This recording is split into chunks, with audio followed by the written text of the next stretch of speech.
আসসালামু রহমতুল্লাহি ওয়া বারাকাতুহু। ঢাকা থেকে ভাই ফেরদাউস আরেকটি বিষয় জানতে চেয়েছেন, বাণিজ্যিক জাহাজে ৬-৭ মাস অবস্থাকালীন নামাজ কসর পড়বে নাকি পরিপূর্ণ নামাজ পড়বে? অত্যন্ত চমৎকার ও গুরুত্বপূর্ণ একটি বিষয়। এ বিষয়ে আমার কাছ থেকে আরেকজন ভাই রয়েছেন, মিজান ভাই, নৌবাহিনীতে চাকরি করেন। তিনি জানতে চেয়েছেন যে নৌ অবস্থায় দেখা যায় ১ মাস, ৩ মাস, ১ বছর, ২ বছর, ১৫ দিন, ২০ দিন, কতদিন থাকবে এটা কেউ জানে না।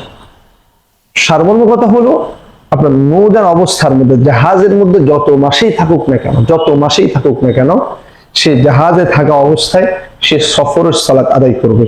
হয়তো হিন্দির ১ নম্বর খন্ডের ১৪৪ নম্বর পৃষ্ঠা এসেছে, আহসানুল ফতুয়া এসেছে, হয়তো ফকিহুল মিল্লাতের মধ্যে এসেছে, এই যে যখন জাহাজের মধ্যে থাকবে ১৫ দিনের বেশি, যত দিনই হোক, ৪ মাস, ৬ মাস, ৭ মাস, যতদিনে হোক না কেন, সেই জাহাজের মধ্যে সবসময় কসর নামাজই পড়তে হবে। কসর নামাজ বলতে মুসাফিররা যে নামাজটা পড়ে, অর্থাৎ ২ রাকাত সালাত, অর্থাৎ